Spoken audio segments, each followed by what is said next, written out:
देखिए, ये सरकार किसानों की सबसे बड़ी शोषक सरकार है। किसानों को 2500 रुपये धान का रेट देकर किसानों को मिलने वाली सभी सुविधाओं को समाप्त कर दिया है। किसानों को पहले पंप के कनेक्शन मिलते थे, किसानों को सोलर पंप मिलते थे, किसानों को सिंचाई की सुविधा मिलती थी, किसानों को खाद मिलती थी, सब्सिडी पर बीज मिलता था, ड्रिप मिलते थे, स्प्रिंकलर मिलते थे, कंपनी योजना में उनको पंप सब्सिडी में मिलता था। प्रधानमंत्री आवास भी, ग्रामीण प्रधानमंत्री आवास भी किसानों को मिलते हैं। पेयजल, किसानों के घर में 48 लाख घरों में पेयजल के नल लगने हैं, शुद्ध पेयजल के। आज पशुपालन में डेयरी के लिए 6 लाख रुपए सब्सिडी मिलती थी, 12 लाख रुपए लोन मिलता था, उसको इन्होंने बंद कर दिया। ये कहते हैं कि 25,000 लोगों का गोबर खरीद रहे हैं, परंतु वास्तव में 1,000 लोग गोबर ज्यादा बेच रहे हैं, बाकी लोगों का गोबर नहीं खरीदा जा रहा है। और छत्तीसगढ़ के 2.5 करोड़ के पॉपुलेशन में 2 करोड़ किसान हैं, और 2 करोड़ किसानों में से 25,000 का गोबर खरीदकर गोधन न्याय योजना का ढिंढोरा पीटा जा रहा है। बाड़ी योजना, शाकंभरी योजना क्या थी? बाड़ी योजना थी, उसको इन्होंने बंद कर दिया। मछली पालन के लिए पहले तालाब खोदते थे, किसानों को 4-4 लाख रुपए तालाब खोदने के लिए पैसे मिलते थे, आज उनके लिए बजट नहीं है। पिछले 3 सालों में किसानों के बजट में, खेती के बजट में कोई बढ़ोतरी नहीं की गई है। तो जो भी नई योजना भी ये ला रहे हैं तो किसानों के पैसे को काट कर ला रहे हैं। किसानों का जो राजीव गांधी अन्याय योजना है उसमें 5,000 करोड़ रुपए दे रहे हैं, और खाली सरकार 6,700 करोड़ रुपए का तो ब्याज चुका रही है। 19,000 करोड़ रुपए घाटे का बजट है, लोन ले रही है। तो किसानों के नाम पर लोन लेने के बाद, किसानों के नाम पर ब्याज देने के बाद, किसानों के लिए चलने वाली जो योजनाएं वो पूरी तरह बंद हो गई हैं। प्रधानमंत्री कृषि सिंचाई योजना, जिसके अंतर्गत किसानों के खेतों में टपक सिंचाई योजना, ड्रिप इरिगेशन के माध्यम से काम करना, 75 ड्रिप इरिगेशन की योजनाएं जो लगभग 300 करोड़ से ज्यादा की थी, वो सरकार के राज में पूरी तरह बंद हो गई है।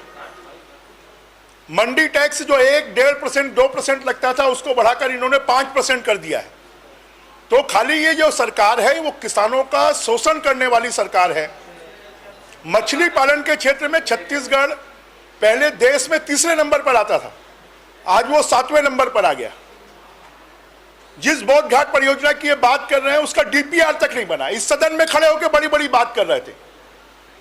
आज भी बस्तर में कुल सिंचाई 50,000 हेक्टेयर से ज्यादा नहीं है, रूपांकित क्षमता, और जो सिंचाई हो रही है वो तो 10,000 हेक्टेयर में हो रही है। आज ये बात करते हैं कि बोध घाट सिंचाई से 2,65,000 हेक्टेयर में सिंचाई होगी, वहां पर इतनी जमीन ही नहीं है। बोध घाट सिंचाई योजना वास्तव में पावर के लिए बनी थी, बिजली उत्पादन के लिए बनी थी, जिससे कि बस्तर में बिजली मिल सके। परंतु आज इन्होंने रेहर और अटेम योजना की बात की, उसके लिए कोई पैसा नहीं रखा है। इन्होंने कहा था कि गंगरेल से और धमधा को जोड़ा जाएगा, उस योजना का क्या हुआ? वो योजना भी गायब हो गई। तो लगभग सिंचाई की योजनाएं पूरी तरह ठप्प हैं। सरकार के पास में पैसा नहीं है। 2500 रुपए के नाम पर 4 किस्तों में उनको पैसा दिया जा रहा है, जो पैसा उनके कोई काम नहीं आता। और अगर गांव-गांव में शराब बिकती है तो उससे प्रभावित कौन होता है? किसान का बच्चा होता है। अगर गांजा बिकता है, अफीम बिकता है, चरस बिकता है, तो उससे किसान का बच्चा प्रभावित होता है। गांव में सड़क नहीं बनती तो उससे किसान प्रभावित होता है। अगर गांव में स्कूलें नहीं बनती, कॉलेज नहीं बनती, तो खाली सब चीजों को बंद कर 2500 रुपए के नाम पर जो किसानों का शोषण किया जा रहा है, और कृषि विभाग में कोई बजट की बढ़ोतरी नहीं हुई है, सिंचाई विभाग में कोई बजट की बढ़ोतरी नहीं हुई है, कोई नई योजनाएं नहीं ला गई है, तो कृषि विभाग का जो बजट है वो खाली छत्तीसगढ़ की जनता को, जो यहाँ की 70% से ज्यादा आबादी खेती किसानी में लगी हुई है, उसका शोषण करने वाली, उनका अपमान करने वाली। आज नई राजधानी में किसान 70 दिन से हड़ताल पर हैं। एक किसान की जुलूस में धरने में मृत्यु हो गई, एक किसान शामिल होने के लिए आ रहा था, उसकी मृत्यु हो गई। यहाँ लक्ष्मीपुर किरी के किसानों को 50-50 लाख रुपए मुआवजा, छत्तीसगढ़ के किसान को 4 लाख रुपए मुआवजा। तो क्या किसान के जान की कीमत भी अलग अलग होती है?